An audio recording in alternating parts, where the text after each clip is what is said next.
नमस्कार दोस्तों, मैं भरत डंगवाल प्रगति कोचिंग सेंटर में आपका स्वागत करता हूं। दोस्तों, हम उत्तराखंड पढ़ रहे थे और इस उत्तराखंड में हमने इससे पहली क्लास में जो देखा था, हमने कुड़िंद वंश के बारे में पढ़ा था। और उसके बाद कुड़िंदों से जो सत्ता लेते हैं मैदानी क्षेत्रों से, वो आपका शक वंश था। उसके बाद हमने कल जो क्लास देखी थी, हमने आपका उसमें कुषाण वंश पढ़ा था।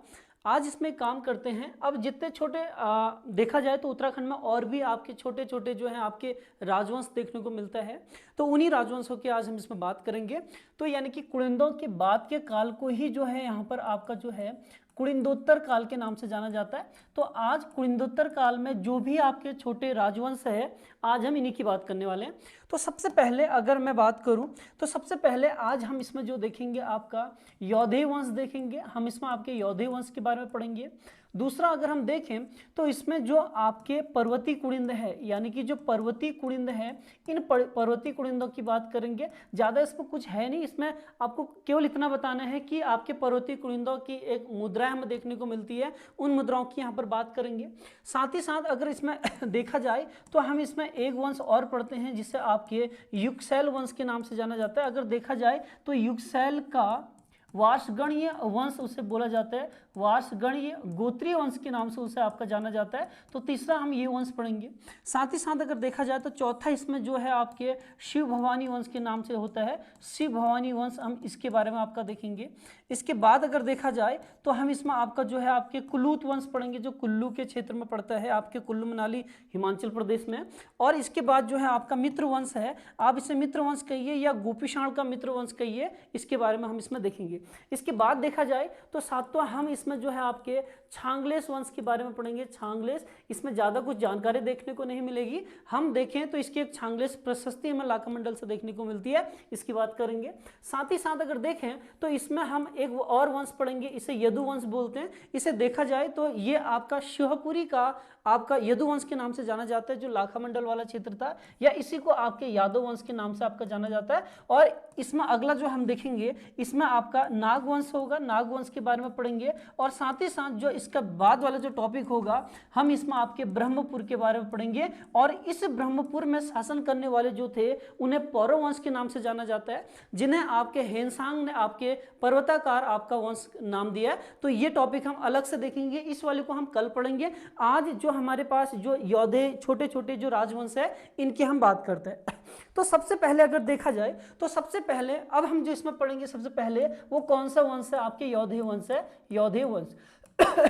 अब इस यौधेय वंश की अगर हम बात करते हैं तो यहाँ पर देखा जाता है, इससे पहली वाली क्लास में हमने पढ़ा था कि सबसे पहले उत्तराखंड में अगर कोई शक्ति थी, राजनीतिक शक्ति, तो उसका नाम क्या था, आपका कुड़िंद वंश था। अब इस कुड़िंद वंश को जो हराया था वो आपके यहाँ पर देखा जाए तो शक जो शासक थे, इन्होंने आपका यहाँ पर सत्ता स्थापित की थी। इसके बाद जो था, शकों को किसने हराया था, आपके कुषाणों ने परास्त किया था। अब इसके बाद जो आपका कुड़िंदों के साथ यानी कि जो शासन कर रहे हैं, अर्थात कुषाणों को जो यहाँ पर परास्त करते हैं, वो वंश कौन सा था, आपका यौधेय वंश था, यौधेय वंश था।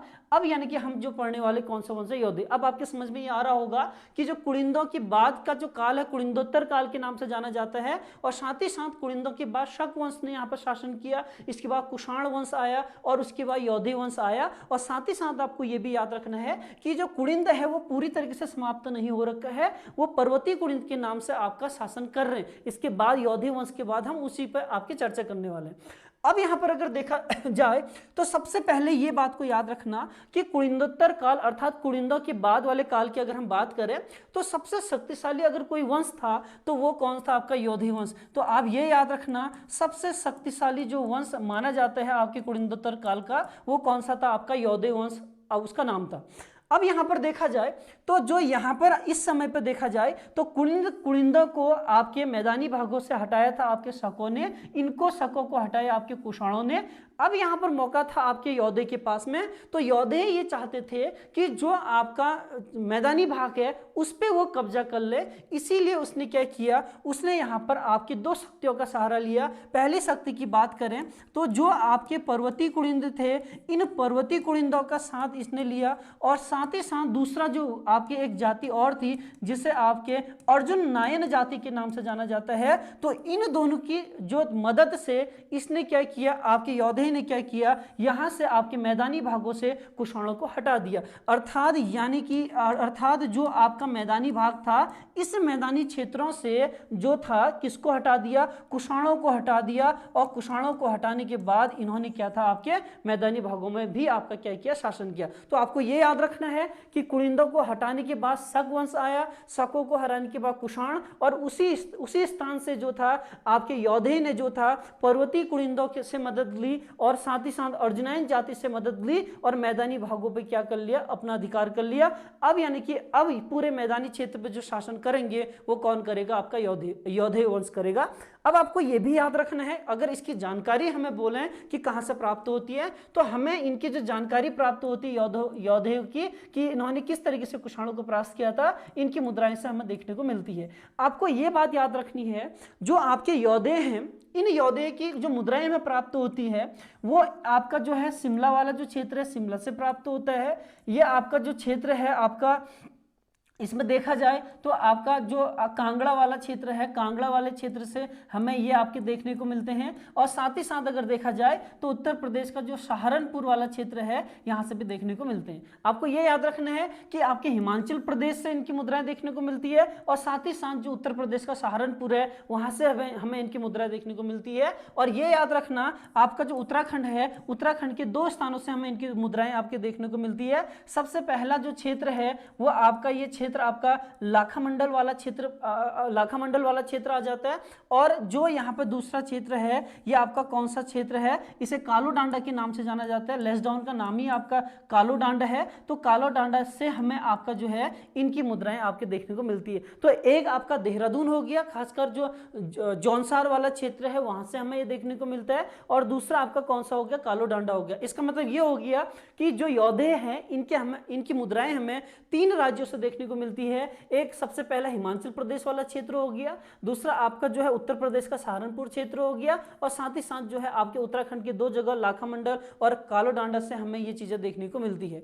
अब इससे ये स्पष्ट होता है कि इनका जो विस्तार था, अर्थात इनका जो शासन था, वो आपके इन 3 राज्यों में रहा होगा। अगर इनके विस्तार की बात करें तो इनका जो विस्तार अगर देखा जाए तो इनका विस्तार सबसे पहले आपके हिमालय तक था। ये आपका हिमालय वाला क्षेत्र हो गया, हिमालय तक इनका उत्तर में विस्तार था। और यहाँ पर देखा जाए तो जो पश्चिमी गढ़वाल है, इस पश्चिमी गढ़वाल तक इनका विस्तार था। और यहाँ पर अभी मैंने आपको लिखा है सहारनपुर वाला क्षेत्र हो गया, और साथ ही साथ यहाँ पर हिमाचल प्रदेश वाला जो क्षेत्र हो गया, यहाँ तक इनका विस्तार था। तो योद्धे जो थे, अगर देखा जाए तो उनका जो अधिकांश जो भाग है, अगर देखा जाए तो गढ़वाल का पश्चिमी क्षेत्र है, अर्थात कह सकते हैं कि जो हिमाचल प्रदेश वाला क्षेत्र है वहां पर ये क्या कर रहे हैं, आपका शासन कर रहे हैं। अब यहाँ पर जो है इनकी जो मुद्राएं हमें प्राप्त होती है, उन मुद्राओं की अगर विशेषताओं की बात करें, यानी कि जो इनकी मुद्राएं प्राप्त हो रखी है, इन मुद्राओं में जो है इनकी विशेषता देखी जाए तो सबसे पहले यही याद रखना कि इन्होंने आपके ब्राह्मी और प्राकृत भाषा में लिख रखा है। ब्राह्मी लिपि होगी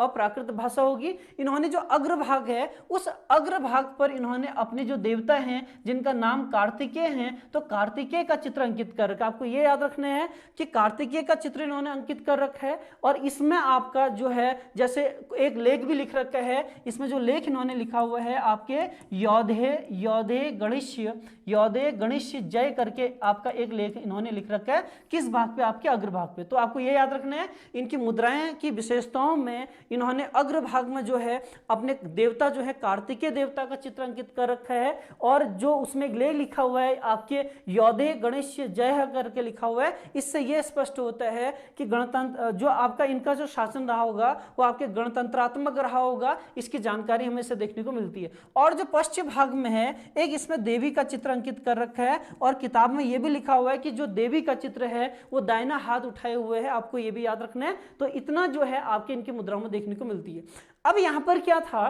कि जब ये आपका यहां पर शासन कर रहे थे, इनके शासन के इन्होंने जो शासन किया था वो आपके कुषाण सत्ता को छीन के किया था, अर्थात इन्होंने कुषाणों को हराया, उसके बाद ही इन्होंने क्या थी आपकी सत्ता प्राप्त की थी। आपको ये याद रखना है, अब जो यहाँ पर योद्धे हैं, इन योद्धे को जो यहाँ से हटाते हैं, इनको यहाँ से जो परास्त करते हैं, वो कौन सा वंश था, वो आपका गुप्त वंश था। आपको गुप्त वंश के बारे में याद रखना है कि उन्होंने योद्धे को परास्त किया। आप कह सकते हैं कि बाद में योद्धे जो हैं किसके आपके अधीन हो गए, आपके गुप्तों के अधीन आ गए। तो आपको योद्धे वंश में आपको इतना ही देखना है। इसमें सिर्फ आपका एक अच्छा सा क्वेश्चन ये बन सकता है कि योद्धे ने कुषाणों को हराने के लिए किन दो का सहारा लिया था, तो आपको उसमें अर्जुनयन वंश का नाम याद रखना है और साथ ही साथ पर्वती कुलिंदों को देखना। तो ये तो था आपका कौन सा योद्धे वंश।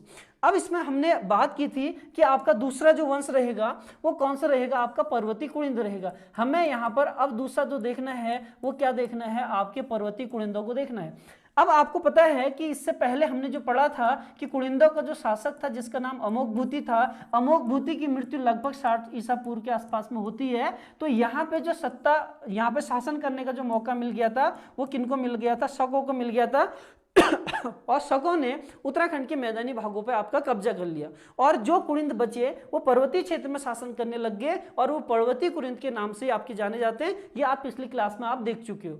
अब आपको ये याद रखना है कि जो आपका यहाँ पर हमें कुछ मुद्राएं देखने को मिलती है, यानी कि हमें पर्वतीय वंश की कुछ मुद्राएं देखने को मिलती है और ये मुद्रा जो है कहाँ से हमें मिल रखी है, आपके भेड़ा गांव से मिल रखा है। और ये याद रखना, भेड़ा गांव आपके दुगड्डा के पास में आप कह सकते हो कि ये आपके पौड़ी गढ़वाल में है और यहाँ से हमें जो मुद्राएं मिली है उन मुद्राओं को कहा जाता है कि ये किनके थे, आपके पर्वतीय कुलिंदों के थे। तो आपको इसमें ज्यादा कुछ नहीं पढ़ना, इससे पहली क्लास में हम कुलिंदा आपका पूरा पढ़ चुके हैं। आप क्या करना, आप यहीं से इसे इतना समझना कि पर्वतीय जो आपके कुलिंद थे इनकी जानकारी हमें जो भेड़ा गांव आपके दुगड्डा के पास में है यहां से हमें इनकी कुछ मुद्राएं मिली है और वो मुद्राएं पर्वतीय वंश का ही कहा जाता है। और उसमें आपके कुछ लेख लिखे हुए हैं, कुछ लेख में उसमें कुछ नाम देखने को मिलते हैं। एक आपके छत्रेश्वर नाम देखने को मिलता है, साथ ही साथ एक रावण नाम देखने को मिलता है और इसमें एक और मिलता है, कौन सा नाम है आपका, भानु है। आप पिछली क्लास में ये सारा कुछ पढ़ चुके हो। तो अभी आपको पर्वतीय वंश में सिर्फ और सिर्फ इतना देखना है कि जो आपके यहां से भेड़ा गांव से कुछ आपकी मुद्राएं मिली हैं, इन मुद्राओं को आपके पर्वतीय कुलिंद की मुद्राएं माना जाता है और जिसमें आपका जो नाम लिखे हैं तीन चीजें देखने को मिलती है, एक छत्रेश्वर देखने को मिलता है, एक रावण नाम मिला, एक आपका कौन सा हो गया, भानु। तो आपको ये चीजें को आपको क्या करना है, याद रखना है। अब इसके बाद जो था अगला जो वंश आता है, जो तीसरा, इसमें छोटा सा एक वंश और है जिसे हम क्या बोलते हैं, आपके युगसैल वंश के नाम से जानते हैं, या इसमें लिखा हुआ है युगसैल का वार्षगणीय गोत्रीय वंश। इसका पूरा नाम है वार्षगणीय गोत्रीय वंश। अब इसमें बात की जाए तो यहां पर हमें जो प्राप्त होता है, जो आपका देहरादून में एक जगह है जिसे आप विकास नगर के नाम से जानते हैं, जो आपके कालसे के पास में देखने को मिलता है। यहीं पर एक आपका जो जगह है इसे आपके बड़वाला के नाम से आपका जाना जाता है और यहीं पर एक जगह है बड़वाला के पास में जो कौन सा ग्राम है, आपके जगत ग्राम है। आपको ये याद रखना है कि इस जगत ग्राम से जो है यहाँ पर आपके यज्ञ वेदिका देखने को मिली है, अर्थात क्या प्राप्त हुई, यहाँ से यज्ञ वेदिका मिली है और कहा जाता है कि जो ये यज्ञ वेदिका है ये किसकी है, आपके शीलवर्मन, यानी कि इस वंश का शासक जिसका नाम क्या था, आपका शीलवर्मन था, इस शीलवर्मन की आपकी यज्ञ वेदिका है। तो आपके पिछले आपके एक एग्जाम में ये पूछा गया था कि जो आपका यज्ञ वेदिका मिली है देहरादून के किस जगह से मिली है, तो आपका कौन सा हो गया, विकासनगर हो गया। अब इस जो ये यज्ञ वेदिका है इसमें जो आपके इष्टिकाएं हैं, इष्टिकाएं मतलब जो ईंट हैं, जो आपकी वेदिकाएं जो बनाई जाती है, जो कुंड बनाए गए हैं वो आपके ईंट से बनाए गए हैं। तो उस इष्टिकाओं में जो है आपके ब्राह्मी लिपि में कुछ आपके लेख लिखे हुए हैं। अब ये आपको याद रखना है कि आपके ब्राह्मी लिपि में जो लेख लिखे गए हैं वो किस में लिखे गए हैं, आपके इन वेदिकाओं में लिखे गए। आपको ये भी याद रखना है कि जो आपका शीलवर्मन है वो कहते हैं, ये कहा जाता है कि इनका जो एक आपका पूर्वज था जिसका नाम था पौड़ था, इस पौड़ का आपका छठी पीढ़ी का जो शासक था इसी का नाम क्या था, आपका शीलवर्मन था। तो आपको इतना याद रखना है कि हमें युगसैल या वार्षगणीय का जो है विकासनगर विकासनगर से हमें आपके यज्ञ वेदिका मिली है। इसके स्टिकाओं में आपके जो है ब्राह्मी लिपि में कुछ लेख लिखे गए, उसमें यह स्पष्ट होता है कि इनका जो राजा था, पहला राजा पौण था, उसी पौण का जो छठी पीढ़ी का जो शासक था उसका नाम क्या था, आपका शीलवर्मन था। आपको यही भी याद रखना है कि इस यज्ञ वेदिका से यह स्पष्ट होता है कि शीलवर्मन के समय पे 4 अश्वमेध यज्ञ हुए थे। इनकी जानकारी भी यहाँ पर देखने को मिलती है। और अगर साथ ही साथ अगर इसमें बात की जाए तो जो यशवंत सिंह कटौच है उनका मानना यह है कि जो ये युक्सैल वंश था ये आपका जामुन क्षेत्र वाला, जामुन यानी कि इसमें लिखा गया है जो यमुना नदी वाला क्षेत्र था उसी में शासन करते थे। कौन से, आपके युक्सैल। ये केवल यशवंत सिंह कटौच का मानना है कि ये यहाँ पर आपके शासक करते होंगे। तो हमें युक्सैल वंश में इतनी जानकारी देखने को मिलती है। और देखा जाए तो वो इष्ट वेदिकाओं में जो है आपके जो वेदिका है उसमें आपके ब्राह्मी लिपि में एक लेख भी लिखा गया है। जैसे इसमें लिखा हुआ है आपके नृपति, देखिए अगर लेख की बात करी जाए तो इसमें जो एक लेख है उसका नाम क्या है, इसमें आपका लिखा गया है नृपते वार्ष गणेश्य पौण षष्टस्य धीमते। एक ऐसा लेख लिखा हुआ है। आपको लेख का कोई अर्थ नहीं समझना है, आपको इसका मतलब यह है कि जो आपका इनका पहला शासक था उसका नाम पौण था और उसी की छठी पीढ़ी का जो शासक है उसका नाम क्या था, आपका शीलवर्मन। हमें यह लेख देखने को मिलता है जो किस भाषा में लिखा गया, आपके ब्राह्मी में आपका लिखा हुआ, ब्राह्मी लिपि में लिखा हुआ है। और साथ ही साथ जो है इसका जो पूरी की पूरी जो जानकारी मिलती है वो विकासनगर के यज्ञ वेदिका से देखने को मिलती है। लेख जो है नृपते वाच गणेशी पौण षष्टस्य धीमते, आपका ये शब्द लिखा हुआ है। अब ये तो था आपका कौन सा वंश, इसके अलावा हमें इसमें ज्यादा आपको देखने को नहीं मिलता है युक्सैल वंश के बारे में। इसके बाद जो दूसरा वंश था, अगर हम दूसरे वंश की बात करें तो इसमें देखने को मिलता है हमें आपका शिव भवानी वंश देखने को मिलता है। यानी कि जो शिव भवानी वंश था इस शिव भवानी वंश की भी जानकारी मिलती है। इससे पिछले क्लास में हमने आपको बताया था, जब मैं आपको कुड़िंद पढ़ा रहा था तो उस समय हमने बात की थी कि हमें अंबाडी से जो है हमें शुंग वंश की मुद्राएं मिलती है। उसमें आपके जो आपके भद्र मित्रस्य द्रोण घाटी करके एक शब्द लिखा गया था, यानी कि हमें शुंग वंश की कुछ मुद्राएं देखने को मिली थी। आप पिछली क्लास में आपने देखा। अब यहां पर यह है जो शिव भवानी वंश है, इस शिव भवानी वंश की जानकारी हमें ज्यादा कुछ देखने को नहीं मिलती है। हाँ, इतना जरूर है कि देहरादून में जो आपका अंबाडी ग्राम है, इस अंबाडी ग्राम से हमें आपके इनकी कुछ जानकारी मिलती है, अर्थात इनके हमें कुछ लेख देखने को मिले हैं और उसमें हमें यह पता लगता है कि जो इन्होंने भी थे क्या किए थे, आपके अश्वमेध यज्ञ करवा रखा है। तो आपको यह याद रखना है अंबाडी गांव से इनका एक लेख प्राप्त हुआ है, जो लेख विद्वान मानते हैं कि कौन सा वंश रहा होगा, आपका शिव भवानी वंश रहा होगा। तो आपको शिव भवानी वंश में सिर्फ इतना याद रखना है कि ये इनके आपके लेख कहां से मिल के आपके अंबाडी ग्राम से देखने को मिलते हैं। तो सबसे पहले अगर देखा जाए तो इसमें सबसे पहले आपने जो पढ़ा वो आपका कौन सा हो गया, सबसे पहले अगर देखा जाए तो हमने इसमें आपका योधे देख लिया, उसके बाद हमने इसमें आपका कौन सा देखा, आपकी पर्वती कुड़िंद देखा, उसके बाद हमने आपके युक्सैल वंश देखा और साथ ही साथ हमने आपका चौथा वंश जो था वो शिव भवानी वंश भी इसमें पढ़ लिया। क्योंकि इसमें ज्यादा कुछ देखने को नहीं मिलता, इनकी जानकारी के स्रोत बहुत कम है, लेकिन फिर भी कई बार एग्जामों में पूछे जाते हैं। तो मैं ये चाहूंगा कि आपके अगर कोई क्वेश्चन आए तो यहां से नहीं छूटे। तो इसके बाद जो अगला है वो हम कौन सा वंश पढ़ेंगे, आपके कुलूत। अब ये याद रखना जो आपका वंश है कुलूत वंश है, ये कुलूत जो वंश है, पांचों कुलूत वंश, यहां पर इसके बारे में जानकारी जो मिलती है कि जो आपके हिमाचल प्रदेश में जो आपके कुल्लू मनाली है उसी कुल्लू मनाली से ये शब्द निकला हुआ है जिसका नाम है कुलूत। अर्थात इसका मतलब ये हो गया कि इनका जो शासन रहा होगा कुलूत वंश का वो आपके हिमाचल प्रदेश वाले क्षेत्र में ही आपका रहा होगा। आपको इसमें ज्यादा कुछ देखना नहीं है। इस वंश की केवल आपके 2 मुद्राएं मिली है, दो धातु की मुद्रा मिली है। और पहले धातु में अगर देखा जाए तो आपकी इनकी रजत मुद्रा है और दूसरा देखा जाए तो इनके आपके ताम्र मुद्रा है। इससे पहले भी आपने पढ़ा था कि कुड़िंदों में अमोघ भूति ऐसा शासक था जिसने द्विधातु मुद्राएं चलाई थी और उसके बाद कुलूत जो था इन्होंने भी क्या किया था, आपके द्विधातु मुद्राएं चलाई थी। एक रजत हो गया, एक ताम्र हो गया और इसमें इन्होंने आपकी ब्राह्मी लिपि का इस्तेमाल कर रखा है और यहां पर देखा जाए तो आपके खरोष्टी लिपि का इस्तेमाल आपका कर रखा है। तो आपके रजत धातु में खरोष्टी लिपि का और ब्राह्मी में आपके ताम्र धातु का इन्होंने इस्तेमाल कर रखा है। और साथ ही साथ अगर इसमें आपके भाषा पूछी जाए तो भाषा का इस्तेमाल कर रखा है और भाषा कौन सी आपकी संस्कृत है। इसके अलावा अगर देखा जाए तो वराह संहिता और बाणभट्ट की रचनाओं में हमें जो है इनकी जानकारी भी देखने को मिलती है कुलूत की। तो हमें कुलूत वंश में सिर्फ इतना देखने को मिलता है कि इनकी आपकी कौन सी मुद्राएं थी, द्विधातु की मुद्राएं थी। इससे ज्यादा इसमें आपका कुछ है नहीं। इसके अलावा अगर देखा जाए अगला वंश जो है ये आपका कौन सा है, मित्र वंश है। इसे आपका गोपीषाण का मित्र वंश के नाम से जाना जाता है। आपको ये याद रखना है अगला जो वंश है वो कौन सा वंश है, आपका मित्र वंश है। इनका शासन जो माना जाता है वो आपके गोपीषाण को माना जाता है, गोपीषाण वाले क्षेत्र को माना जाता है, इसीलिए इन्हें आपके गोपीषाण के मित्र वंश के नाम से भी जाना जाता है। यहाँ से हमें इनके आपके जो मुद्राएं मिली है उसमें देखा जाए तो उसमें आपके दो ही आपके नाम मिलते हैं। एक यहाँ पर आपके मात्र मित्र का नाम मिलता है और दूसरा इसमें जो है आपके कौन से पृथ्वी मित्र का नाम मिलता है। तो यानी कि आपके पृथ्वी मित्र और मात्र मित्र जो हैं वो कहा जाता है कि गोपीषाण में जो मित्र वंश था उन्हीं से संबंधित आपके शासक आपके रहे होंगे। तो दूसरा जो अगला जो हमारा है इसमें हमने आपका कौन सा देखा, मित्र वंश देखा। अब आपको यहां पर देखा जाए तो एक वंश है जिसे सांग्लेस वंश से नाम से जाना जाता है।